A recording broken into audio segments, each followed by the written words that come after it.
Welcome to session 16B, The Kingdoms and the Prophets Isaiah, part 4. Now we can see why Isaiah is called the fifth gospel. All the messianic and end times prophecies tie this book together into one. And we didn't cover them all, but I wanted to give you a picture of what the book is about. Now, some books of the Bible's structure are based on repetitions, like we saw with Amos. Some upon poetry. Well, Isaiah utilizes poetry, but there also is a symmetry of subject matter. Wren told us about scattering and gathering, and there's more about that in the Companion Bible. By the way, you can get the Companion Bible online for free. You can download it in PDF form. It's a valuable resource. But anyway, back to Isaiah. The book of Isaiah might be the work of different writers, but it is the prophecy of one prophet, the prophet Isaiah. But information about the coming Messiah was not the only subject of this huge book. It actually makes up 4% of the Bible. He spoke concerning the surrounding countries, like Amos did, but he had a lot more to say. Assyria was the first foreign power that Isaiah addressed. Then, in one prayer, Isaiah changed the world. He believed God to defeat the entire Assyrian army without lifting a weapon. And it broke the back of the feared Assyrian military.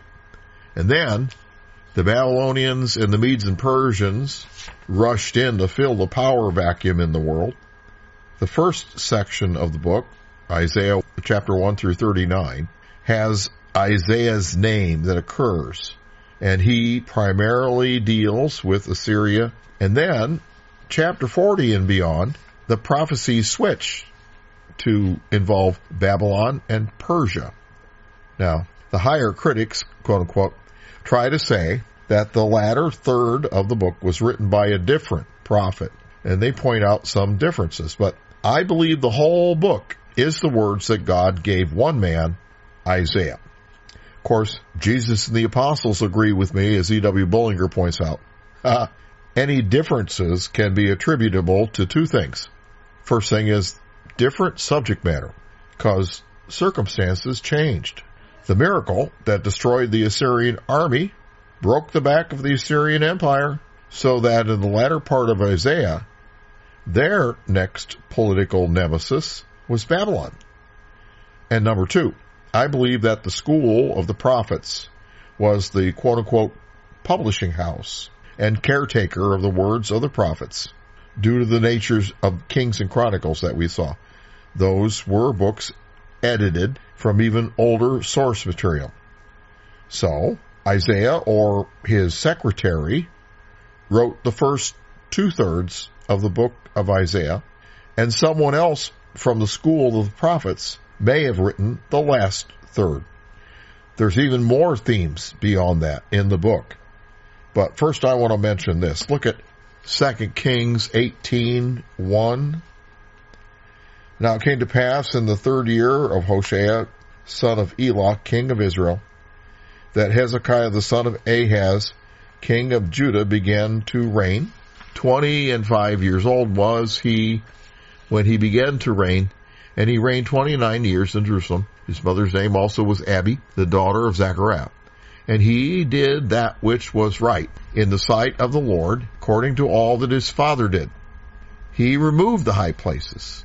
He broke the images and cut down the groves. He broke in pieces the brazen serpent that Moses had made, for unto those days the children of Israel did burn incense to it. And he called it Nehushtan, which means that brass thing. He trusted in the Lord God of Israel, so that after him was none like him among all the kings of Judah, nor any that were before him.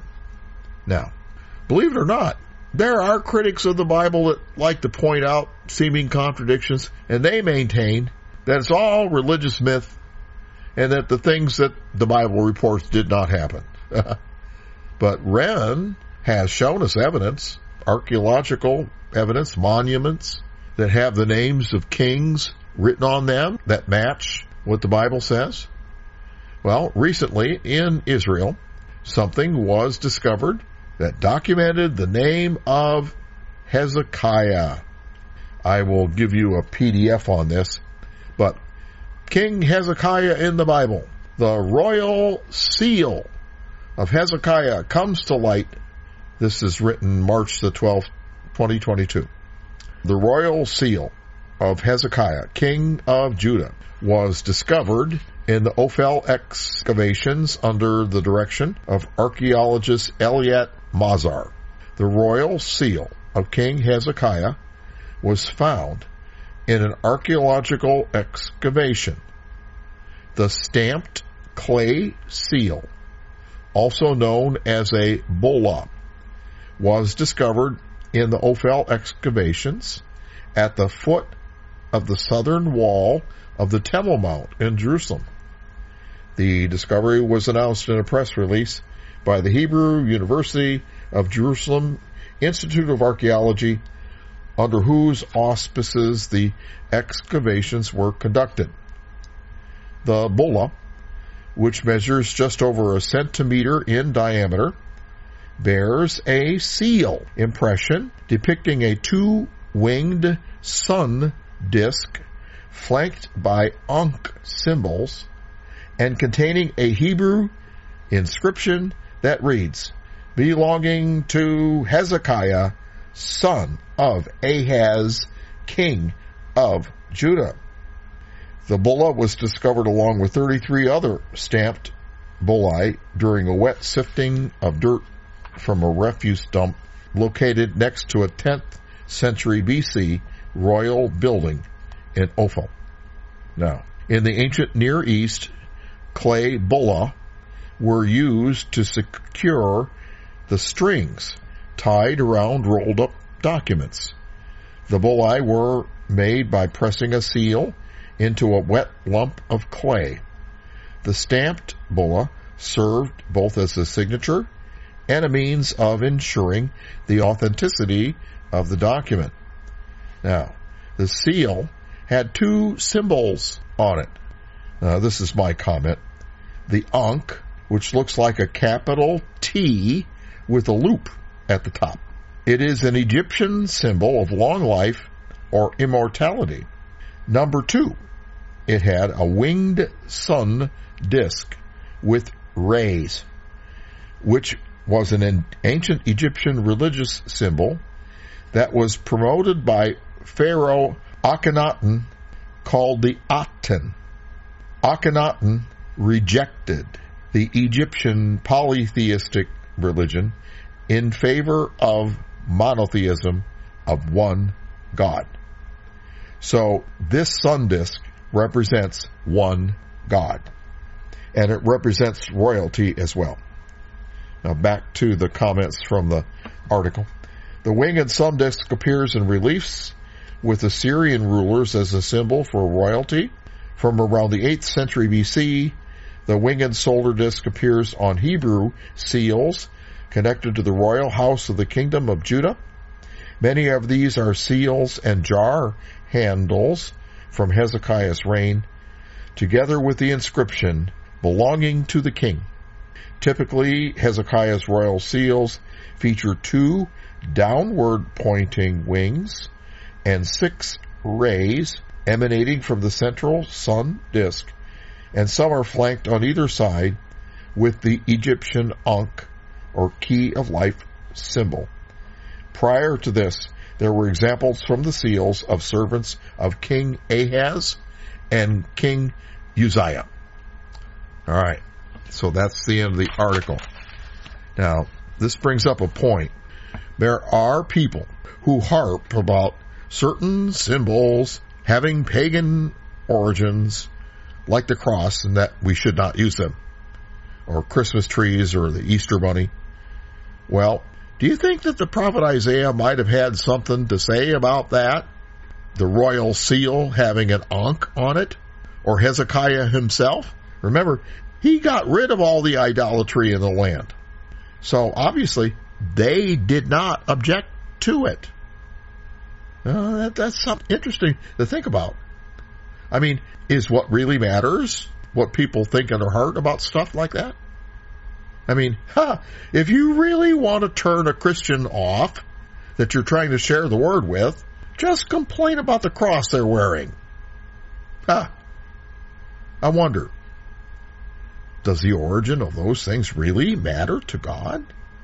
Or what really matters is what people think about them? What really proves this, to me, is the brass serpent on the pole, because it's the opposite. Its origin was holy, as a symbol Moses held up in the wilderness. But its origin didn't cut any ice with God or Hezekiah. It's what people thought about it in Hezekiah's time, and they burned incense to it, so he got rid of it. You know, I kind of wonder about folks that bring up stuff like that.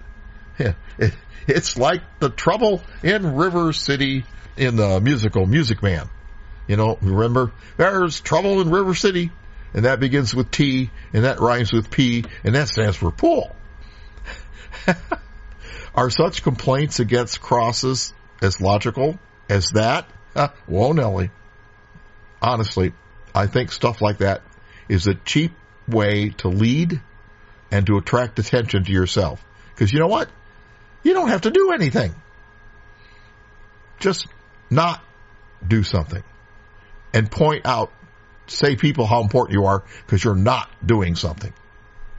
That's about as necessary as a coach for whack-a-mole. Oh, hit this one. Oh, now, hit that one. Oh, wow, you hit that really hard. Oh, that's why I call it cheap. It's easy to do that. The harder way to lead, and in my estimation, the more genuine way, is to do something exemplary. Not do something. That takes effort. And it requires you have the Spirit of God and that you're listening to Him and obeying Him so it glorifies Him. Jesus encountered the same kind of thing with the Pharisees. Have you ever noticed? The 10 Commandments are mostly a list of prohibitions. Don't do this, don't do that. But Jesus built Christianity upon the foundation of another list, the Beatitudes, which are a list of things that one should do. We should be humble. We should have equanimity. We should be meek. We should hunger and thirst for righteousness. We should be merciful. We should have a pure heart. We should promote peace and stand up for righteousness and have faith. So, genuine Christianity is doing something, not just not doing something. Now, I mean, the 10 Commandments are great. I'm not belittling them. I'm not saying go ahead and kill and lie and steal, okay? But there's more to Christianity than not doing something. You know, a famous passage of Isaiah fits here. Look at Isaiah 58. Isaiah 58, verse 1, cry aloud, spare not, lift up your voice like a trumpet, show my people their transgression, and the house of Jacob their sins. Yet they seek me daily, and they delight to know my ways, as a nation that did righteousness, and forsook not the ordinance of their God. They ask of me the ordinance of justice. They take delight in approaching to God. They say, wherefore have we fasted, they say, and God, you don't see. Wherefore have we afflicted our soul, and you don't seem to take knowledge of that. Behold, God says, in the day of your fast you find pleasure, and you exact all your labors. You ain't fooling me. Behold, you fast for strife and debate. I'm fasting better than you can. I did it better than you. And to smite with a fist of wickedness. I'm better than you are. You shall not fast as you do this day, God said, in an effort to make your voice to be heard on high. Is it such a feast that I have chosen, a day for a man to afflict his soul? Is it to bow down his head as a bulrush, and to spread sackcloth and ashes under him? Will you call this a fast, and an acceptable day to the Lord? Is not this the fast that I have chosen? To loose the bands of wickedness, to undo the heavy burdens, and to let the oppressed go free, and that you break every yoke. It's not just not doing something, not eating. That's easy to do. This other stuff is hard. Verse 7. Is it not to deal your bread to the hungry, that you bring the poor that are cast into your house? And when you see the naked, that you cover him, and that you hide not yourself from your own flesh? Then shall your light break forth as the morning, and your health spring forth speedily, and thy righteousness shall go before thee, and the glory of the Lord shall go after you. Then you shall call, and the Lord's going to answer. You shall cry, and he shall say, Here I am. If thou take away from the midst of thee the yoke, and the putting forth of the finger, you sinner, you're bad, and speaking vanity, if thou draw out thy soul to the hungry, and satisfy the afflicted soul, then shall your light rise in obscurity, and your darkness be as the noonday. And the Lord shall guide you continually, and satisfy your soul in drought, and make fat your bones. And thou shalt be like a watered garden, and like a spring of water, whose waters fail not. And they that shall be of thee shall build the old waste places. Thou shalt rise up the foundations of many generations, and you shall be called the repairer of the breach, the restorer of paths to dwell in.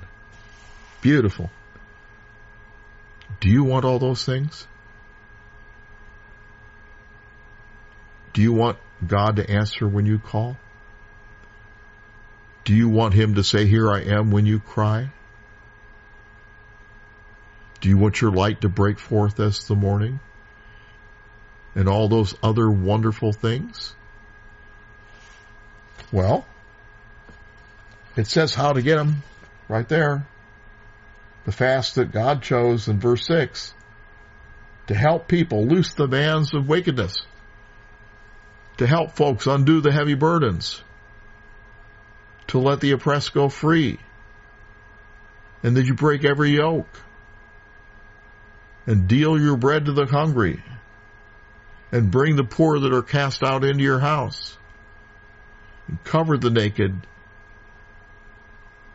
Wow. You want all those other benefits? Then do something. Do what the Word says. Don't just not do something. All right? Anyway, one of the themes of the book, I told you, of Isaiah was dealing with Assyria. We saw that in chapter 10. There's another thing I want to read to you from chapter 36. Isaiah 36, verse 1. Now it came to pass in the 14th year of King Hezekiah that Sennacherib, king of Assyria, came up against all the defense cities of Judah, took them. And the king of Assyria sent Rabshakeh from Lachish to Jerusalem unto the king, to Hezekiah with a great army. And he stood by the conduit of the upper pool in the highway of the fuller's field, and came forth unto him Eliakim, Hilkiah's son, we read about him, which is over the house, and Shebna the scribe, and Joash, Asaph's son, the recorder. So then he berates them for thinking that God's going to save them. And then he said, well, you got rid of all the idols, thinking that those were the true God, he said. And so how's God going to help you if you got rid of all these idols? They didn't understand. The Assyrians did not understand. They were getting rid of the false god stuff. So anyway, what happened is Isaiah in chapter 37, verse 21, sent to Hezekiah, and he said, thus saith the Lord God of Israel, where thou hast prayed to me against Sennacherib king of Israel, so he will not come into the city, chapter 37, verse 33, nor shoot an arrow there, nor come before it with shields, or cast a bank against it. By the way that he came, by the same shall he return, and shall not come into his city, saith the Lord. For I, God said, will defend the city to save it for mine own sake, and for my servant David's sake.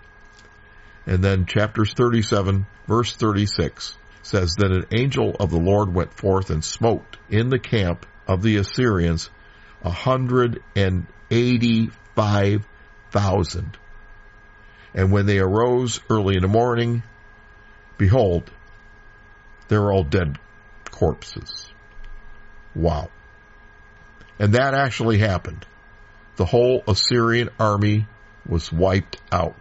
They think it was with a plague. So, now, one theme of the book is certainly concerning Assyria.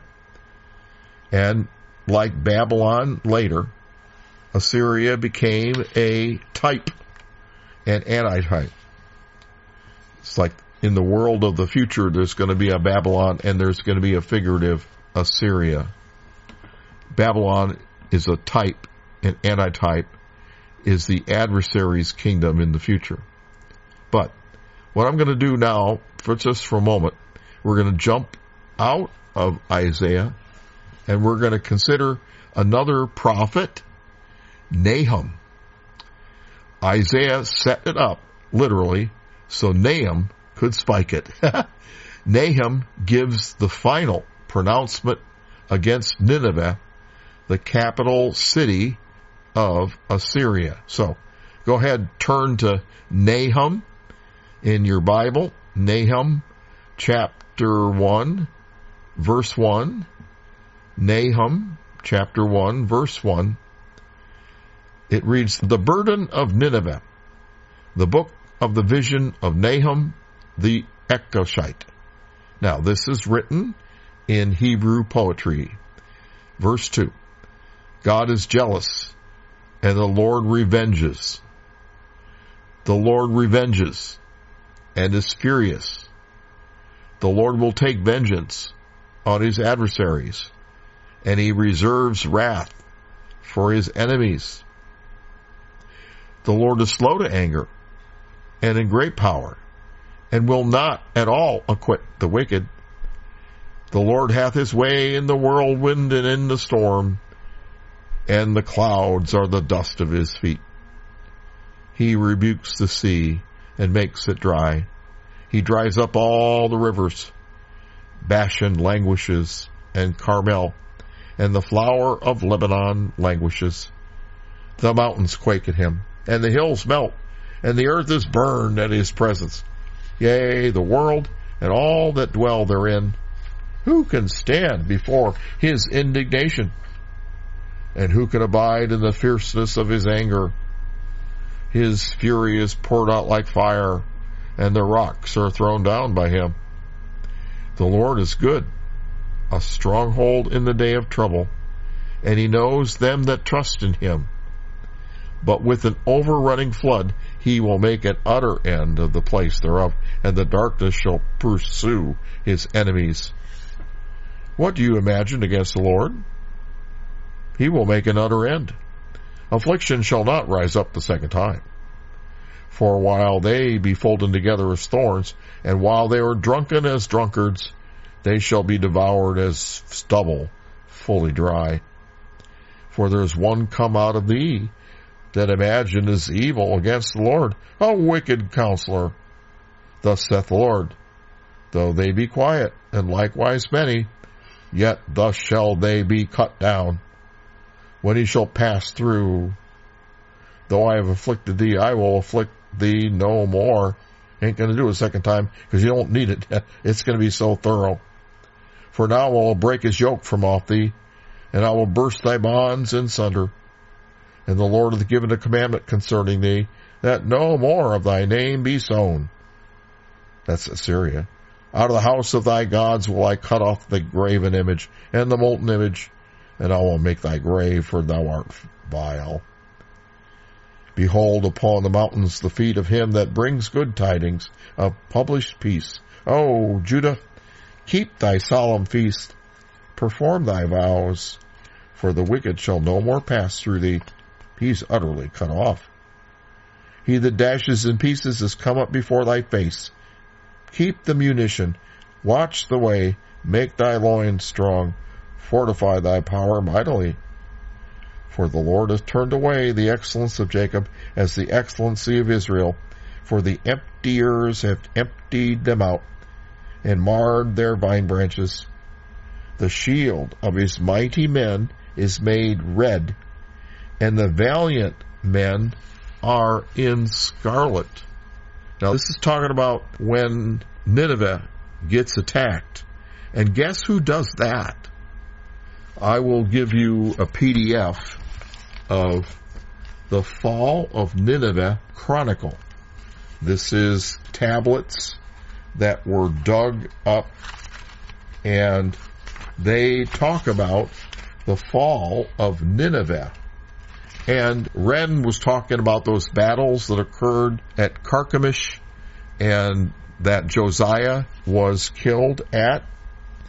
Well, part of that whole maneuvering was what the Babylonians did to move in on the Assyrian Empire in the power vacuum that occurred when the Assyrian army was killed off by Isaiah's prayer, by the angel of the Lord. Of course, in politics, if you get weak, there are a lot of other people that are just waiting, like they can smell the blood in the water. And that's what the Babylonians did, and also the Medes and the Persians. And so actually, the Median and the Persian army were who did Assyria in. They were the ones who attacked. And it talks about being in scarlet there in Nahum. The soldiers of the Median and Persian army were dressed in red. Let's see here. The shield of the mighty men is red, and the valiant men are in scarlet. The chariots shall be with flaming torches in the day of his preparation. Nahum 2, verse 3. And the fir trees shall be terribly shaken. The chariots shall rage in the streets. They shall jostle one another as against one another in the broad ways. They shall seem like torches. They shall run like lightnings. He shall recount his worthies. They shall stumble in their walk. They shall make haste to the wall thereof, and the defense shall be prepared. The gates of the river shall be opened, and the palace shall be dissolved. And Huzab, the queen, shall be led captive, and she shall be brought up, and her maids shall lead her with the voice of doves tabering upon their breasts. But Nineveh is of old, like a pool of water, yet they shall flee away. Stand, stand, they shall cry. Fight, but none shall look back. Take the spoil of silver and take the spoil of gold, for there's none end to the store. And glory out of all the pleasant furniture. She's empty and void and waste, because they plundered it. It took days. And the heart melteth, and the knees smite together. Much pain is in all loins, and the faces of them all gather blackness. Where is the dwelling of the lions, and the feeding place of the young lions, where the lion, even the old lion, walked, and the lions whelped, and none made them afraid? The lion did tear in pieces enough for his whelps, and strangled for his lioness, and filled his holes with prey, and his dens with raven. Behold, God said, I'm against you, saith the Lord of hosts. And I will burn her chariots in the smoke, and the sword shall devour thy young lions, and I will cut off thy prey from the earth, and the voice of your messengers shall no more be heard. That's what happened to Nineveh, and Nahum the prophet spoke it. So now let's return to Isaiah. Another theme in Isaiah is Babylon. Now, Babylon was first mentioned by Amos. Remember, he was the prophet that wouldn't shut up. And then Micah prophesied the same about Babylon. But then Isaiah developed it much further. Look at chapter 13. Isaiah 13, verse 1. Isaiah 13:1. The burden of Babylon, which Isaiah the son of Amos did see. Lift ye up a banner upon the high mountain. Exalt the voice unto them. Shake the hand, that they may go into the gates of the nobles. I have commanded my sanctified ones.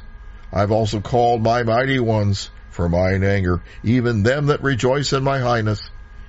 The noise of a multitude in the mountains, like of a great people, a tumultuous noise of the kingdoms of nations gathered together. The Lord mustereth the hosts of the battle. They come from a far country, from the end of heaven, even the Lord and the weapons of his indignation to destroy the whole land. Howl ye, for the day of the Lord is at hand. It shall come as a destruction from the Almighty. Therefore shall all hands be faint, and every man's heart shall melt, and they shall be afraid. Pangs and sorrows shall take hold of them.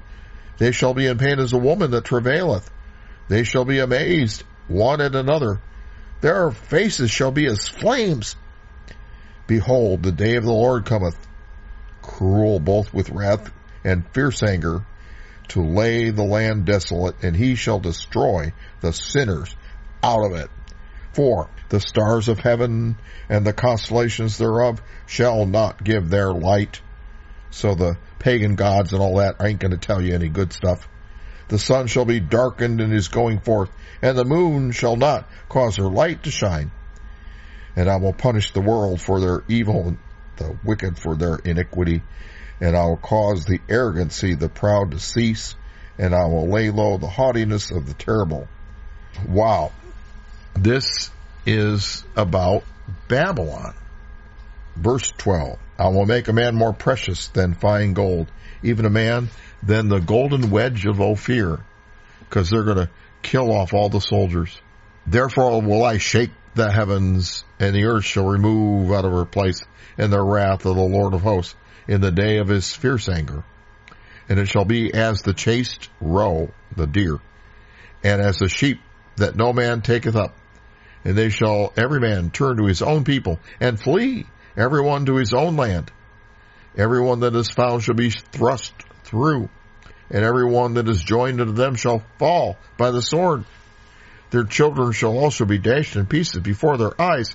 Their houses shall be spoiled, their wives ravished. Behold, I will stir up the Medes against them, which shall not regard silver, and as for gold, they shall not delight in it. You can't bribe them. And their bows shall dash the young men to pieces, and they shall have no pity on the fruit of the womb. Their eyes shall not spare children. And Babylon, the glory of kingdoms, the beauty of the Chaldees' excellency, shall be as when God overthrew Sodom and Gomorrah. It shall never be inhabited, neither shall it be dwelt in from generation to generation. And that is still true today. The ruins are there in Iraq. Neither shall the Arabian pitch his tent there, neither shall the shepherds make their fold there. But wild beasts of the desert shall lie there, and their homes shall be full of doleful creatures, and owls shall dwell there, and satyrs shall dance there. And the wild beasts of the islands shall cry in their desolate houses, and dragons in their pleasant places, and her time is near to come, and her days shall not be prolonged. Well, that's full of imagery, isn't it? Babylon represents more than a country, because Babylon's roots go way back to Nimrod. You know, remember back there in Genesis? They wanted a name, a reputation to rival Shem. Shem, that means name. He was promoting the name of the Lord. All right. Now, of course, that's not emphasizing how they should pronounce God's name on their fleshly lips. No, it was the Semitic sense of a name, his legacy, his reputation, what the name of God stands for, everything that goes with that. Look at Genesis 11. Genesis 11, verse 4. This is what they said when they wanted that rival name. They said, come on now, let's build us a city with a tower whose top is like the heaven. Had the 12 signs of the zodiac on it. That wasn't the celestial gospel. That was the corrupt version of it. And they said, let us make us a name, lest we be scattered upon the face of the whole earth. So they wanted something to rival what Shem was teaching. So Babylon became the mother of pagan religion. Now, this mother imagery fits with the male-female symbolism that's in the Bible. That's because the Bible's a Semitic book, and male preference is a feature of that culture. So male is good, female not so good. Sons are good, daughters not so good. Fathers good, mothers not so good. So that's why sons of God are good and daughters of men are bad. All right? Now, they thought it was because Eve was the one who sinned first. I think they took that too far, because Adam sinned too, and the human race wouldn't get very far without mothers. I think they took it too far, and that male-dominated society lost the benefit of half the human race, because women are just as smart as men are, and they can do stuff men can do, and some stuff men can't. So I'm not in favor of male-dominated Christianity. Remember, that was all supposed to change when the Spirit was poured out, remember? In Acts chapter 2, verse 17 and 18, it says, it shall come to pass in the last days that the God, I will pour out of my Spirit upon all flesh, and your sons and your daughters shall prophesy, and your young men shall see visions, and your old men shall dream dreams. And upon my servants and on my handmaidens will I pour out in those days of my Spirit, and they shall prophesy. So men and women are going to get the Spirit. And Galatians 3:28 also says, there's neither Jew nor Greek, there's neither bond nor free, there's neither male nor female. You're all one in Christ Jesus. So there are people who still say women can't do this and that in the church. Well, if you look at those translations that they depend on, they're biased. A good thing to review, if you haven't, is Wayne Clapp's work on women in ministry. I think we have a link to that, or there's something in Way Beyond in the files section. But that's what is behind Babylon being the woman in the book of Revelation. And accordingly, there is a spiritual undercurrent in the book of Isaiah, referring to the things of the adversary. Remember what Hosea said about the spirit of whoredom? Well, those prophets knew a lot about the spiritual realm. They fought against it every day. And because of that, Isaiah is deftly laced with references to the adversary's realm throughout the book. We find it so in the famous section about Lucifer in Isaiah 14. That in Isaiah 14 is a double entendre, speaking both of Babylon and Lucifer. Now, I've taught about that in greater detail in other classes, but there's a symbolic vocabulary among the prophets which refer to this subject of the things in the adversary's realm. I'm going to point out some key words. And the best way to discern this and gain the spiritual knowledge of the prophets is to do word studies on each word, and then the subject will open up to you. So let's go to Isaiah 14. Isaiah 14, verse 4. Thou shalt take up this proverb against the king of Babylon.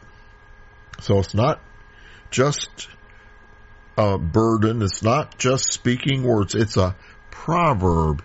That's something deep. There's significance here. And say, how hath the oppressor ceased? The golden city ceased. The Lord hath broken the staff of the wicked and the scepter of rulers. He who smote the people in wrath with a continual stroke. He that rules the nations in anger and is persecuted, and none is stopping it. The whole earth is at rest and is quiet, and they break forth into singing. Imagine what it's going to be like without the devil being around. That's going to happen one day. Verse 8, yea, the fir trees rejoice at thee, and the cedars of Lebanon saying, since you were laid down, no tree chopper has come up against us. Hell from beneath is moved for thee to meet thee at thy coming. It stirs up the dead for thee, even all the chief ones of the earth. It hath raised up from their thrones all the kings of the nations. And they shall speak and say to you, are you, thou, also become as weak as we? Are you become like unto us? Okay. That's personifying the dead. My pomp is brought down to the grave, and the noise of thy voiles. The worm is spread under thee, and the worms cover thee. How art thou fallen from heaven, O Lucifer, son of the morning star? How art thou cut down to the ground, which did weaken the nations? For you said in your heart, I will ascend into heaven. I will exalt my throne above the stars of God. I will sit upon the mount of the congregation, where all the intimate secrets of the north are. I will ascend above the heights of the clouds. I will be like the Most High. Yet you will be brought down to hell and learn the innermost secrets of the pit. Woo-hoo. They that see thee shall narrowly look upon thee, squint at you, consider you, say, is this the man that made the earth to tremble, that did shake kingdoms, that made the world as a wilderness, and destroyed the cities thereof, and that opened not the house of his prisoners? So, this section here, being a double entendre, it talks about elements of the king of Babylon, but also laced through it are things referring to the adversary and what happened way back before the foundation of the world, when he decided that he wanted to try to usurp heaven and try to take over, and he failed. Well, so there's words like the wilderness or prisoners that have double entendre. Wilderness is an important concept to understand. It's an analog for the adversary's realm in the world. and the beasts in it, in the wilderness, represent devil spirits. And there's also words that deal with prisoners, like bind and free and key and lock and prison and captivate. All of those have a spiritual significance. So just like that spirit of whoredoms that we understood in the book of Hosea, and once you gained a spiritual understanding of what it was talking about, it rewrote that whole passage in Hosea. Well, if you understand these terms, it will do the same for Isaiah and the other prophets where those terms appear. Did I just say that? Yeah.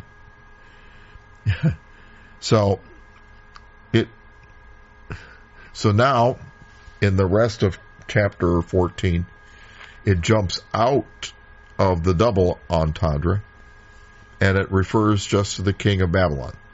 Verse 18, all the kings of the nations, even all them, lie in glory, everyone in his own house. But you are cast out of thy grave like an abominable branch, and as the raiment of those that are slain, thrust through with the sword, that go down to the stones of the pit, as their carcass trodden under feet. Thou shalt not be joined with them in burial, because thou hast destroyed thy land and slain thy people. The seed of evildoers shall never be renowned. Prepare slaughter for his children, for the iniquity of their fathers, that they do not rise, nor possess the land, nor fill the face of the world with cities. For I will rise up against them, saith the Lord of hosts, and cut off from Babylon the name, and the remnant, and the son, and the nephew, saith the Lord. And I will also make it a possession for the bittern and pools of water, and I will sweep it with the broom of destruction, saith the Lord of hosts. The Lord of hosts has sworn, saying, surely as I have thought, so shall it come to pass, and as I have purposed, so shall it stand. So, that's what happened to Babylon. Here's another section in Isaiah that features this kind of imagery with terms that refer to the adversary. Isaiah 26. Isaiah 26. We'll begin verse 17. Like as a woman with child that draws near the time of her delivery is in pain and cries out in her pangs, so have we been in thy sight, O Lord. We have been with child. We have been in pain. We have it, as it were, brought forth wind, and have not wrought any deliverance in the earth, neither have the inhabitants of the world fallen. The dead men shall live, together with my dead body shall they arise. Awake and sing, ye that dwell in dust, for thy dew is as the dew of herbs, and the earth shall cast out the dead. Come, my people, enter into thy chambers, and shut thy doors about thee. Hide thyself, as it were, for a little moment, until the indignation be overpast. For behold, the Lord cometh out of his place to punish the inhabitants of the earth for their iniquity. The earth also shall disclose her blood, and shall no more cover her slain. In that day the Lord with his sore and great and strong sword shall punish Leviathan, the piercing serpent, even Leviathan, that crooked serpent, and he shall slay the dragon that is in the sea. This Leviathan does not have anything to do with alcohol. You see the double association there with the serpent twice, the piercing serpent, the crooked serpent. You see that? And then later on, the dragon. those are all names of the adversary. So Leviathan is another name for the adversary, just like his other names. And it symbolizes a specific aspect of him and his realm. And then it says, the dragon in the sea shall be slain. All right, seas, waters, floods. Those are also code words for the adversary's realm. Now, these words may occur by themselves in many places, but when you see a concentration of all of those terms in one place, well, take notice. It's conveying something much deeper in those contexts. And those who have eyes to see will see it. So that just opens up a whole lot of stuff. There's more imagery to get into here. Isaiah is so deep. There's a lot of symbolism in Isaiah. There's an allegory in chapter 3 with women's clothing and jewelry. It's kind of strange to read in King James English because it has all the Old English terms for all that stuff and women's clothing and stuff. But we don't have time to get into that. But chapter 3, verse 24, with the women's stuff, it says, "It shall come to pass that instead of sweet smell, like perfume, there'll be stink. Instead of a girdle, a rent. Instead of a well-set hair, baldness. Instead of a stomacher going around your midriff, girdling of sackcloth, and burning instead of beauty." So that chapter 3 is very vivid. Here's another one of Isaiah's allegories. Isaiah chapter 5. Isaiah chapter 5, verse 1. "Now I'll sing to my well-beloved the song of my beloved, touching his vineyard. My well-beloved hath a vineyard in a very fruitful hill. And he fenced it, and gathered out the stones thereof, and planted it with the choicest vine, and built a tower in the midst of it, and also made a winepress therein. And he looked that it should bring forth grapes, but it brought forth wild grapes. And now, O inhabitants of Jerusalem, and men of Judah, judge, I pray you, between me and my vineyard. What could have done more to my vineyard that I've not done to it? Wherefore, when I looked that it should bring forth grapes, then it brought forth wild grapes. Now, come on now. I'll tell you what I will do to my vineyard. I will take away the hedge thereof, and it's going to be eaten up. And I'll break down the wall thereof, and it's going to be trodden down. I will lay waste. It'll not be pruned, nor digged, but there shall come up briars and thorns. And I will also command the clouds that they rain no more rain upon it. For the vineyard of the Lord of hosts is the house of Israel, and the men of Judah its pleasant plant. And he looked for judgment, but behold, oppression. And he looked for righteousness, but behold, a cry. Woe unto them that join house to house, that lay field to field, till there be no more place, that they may be placed alone in the midst of the earth. In mine ears saith the Lord of hosts, of a truth, many houses shall be desolate, even great and fair, without inhabitant. Yea, 10 acres of vineyard shall yield only one bath, and the seed of a homer shall yield only an ephah. Woe to them that rise up early in the morning, that they may follow strong drink, that continue until night, till wine inflame them. And the harp and the viol and the tabret and the pipe and the wine are in their feasts. But they regard not the work of the Lord, neither consider the operation of his hands. See, what is it talking about? Them that rise up early in the morning. Prophets are said to rise up early in the morning. That's the code word there. And they follow strong drink. That's not alcohol. They are inflamed with the adversary's stuff. All right? And their feasts and all the pomp and circumstance. They regard not the work of the Lord, neither consider the operation of his hands. Verse 13, therefore my people are gone into captivity, because they have no knowledge, the right kind. And their honorable men are famished, and their multitude dried with thirst. Therefore hell hath enlarged herself, and opened her mouth without measure, and their glory, and their multitude, and their pomp, and he that rejoices shall descend into it. And the mean men shall be brought low, and the mighty men shall be humbled, and the eyes of the lofty shall be humbled.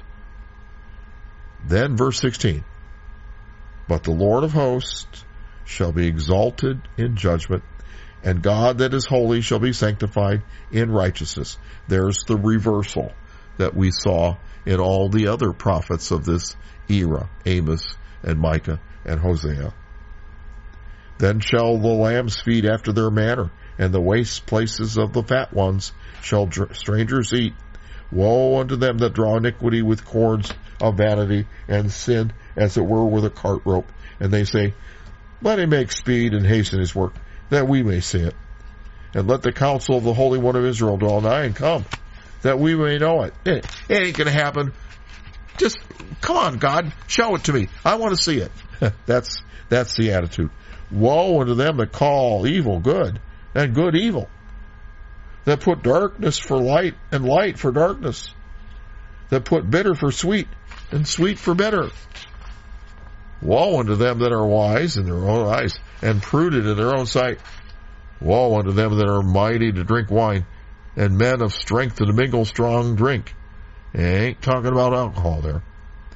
Which justify the wicked for reward, and take away the righteousness of the righteous from him. That's what the devil's spirits in them do.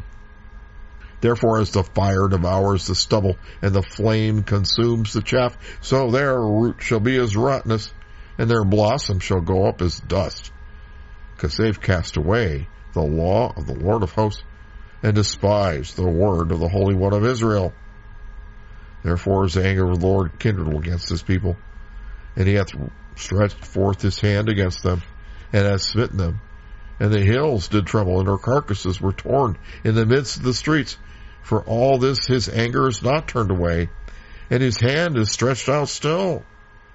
And he will lift up an ensign to the nations from afar, and will hiss unto them from the ends of the earth. And behold, they shall come with speed swiftly. None shall be weary nor stumble among them. None shall slumber or sleep. Neither shall the girdle of their loins be loosed, nor the latch of their shoes be untied, whose arrows are sharp, and all their bows bent. And their horses' hoofs shall be counted like flint, and their wheels like a whirlwind. Their roaring shall be like a lion. They shall roar like young lions. Yea, they shall roar and take hold of the prey, and shall carry it away safe, and none shall deliver it. And in that day shall roar against them like the roaring of the sea. And if one look into the land, behold, darkness and sorrow, and the light is darkened in the heavens thereof. Wow. So there's some other famous passages in Isaiah that we're going to end up with. Isaiah 55. Isaiah 55, verse 1. Ho, everyone that thirsts, come to the waters. And he that hath no money, come ye and buy and eat. Yea, come, buy wine and milk without money and without price. That's what people would do. They'd go to the marketplace when they wanted to celebrate. They'd buy a round for everyone, basically. Wherefore, verse 2, do you spend money for that which is not bread, and your labor for that which not satisfies not? Hearken diligently unto me, and eat ye that which is good, and let your soul delight itself in fatness. Incline your ear and come to me. Hear, and your soul shall live, God says. and I will make an everlasting covenant with you, even the sure mercies of David. Behold, I have given him for a witness to the people, a leader and a commander to the people. Behold, thou shalt call a nation that thou knowest not, and nations that knew not thee shall run unto thee, because of the Lord thy God, and for the Holy One of Israel, for he hath glorified thee. Seek ye the Lord while he may be found. Call upon him while he is near. Let the wicked forsake his way, and the unrighteous man his thoughts. And let him return unto the Lord, and he will have mercy upon him and to your God, for he will abundantly pardon. Isaiah's reaching out to them. It's still time. You can forsake all this stuff. Verse 8, for my thoughts are not your thoughts, neither are your ways my ways, saith the Lord. For as the heavens are higher than the earth, so are my ways higher than your ways, and my thoughts than your thoughts. For as the rain comes down, and the snow from heaven, and returns not thither, but waters the earth and makes it bring forth and bud, that it may give seed to the sower and bread to the eater, so shall my word be that goes forth out of my mouth. It shall not return unto me void, but it shall accomplish that which I please, and it shall prosper in the thing whereto I sent it. So there the rain and the snow comes down from heaven. It waters the earth, and then the things from God have immediate and ultimate profit. It brings forth to bud, so that it may give seed to the sower and bread to the eater. Bread to the eater is the immediate need.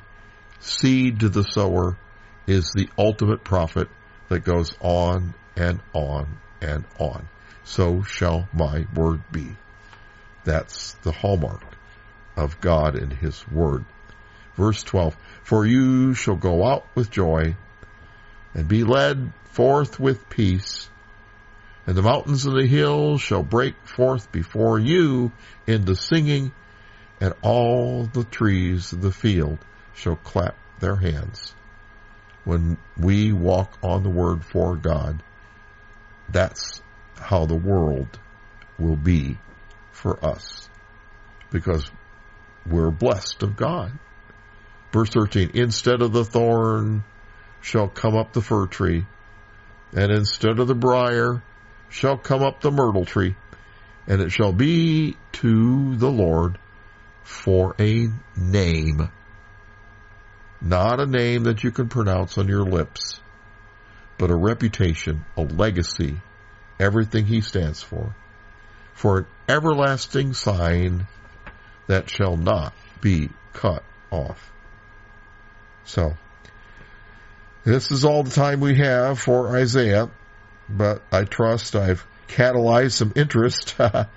Some of you can pursue more in it because of its riches. Ren's going to be back with us next week, and we're going to be opening more treasures from the Bible. So, bless you.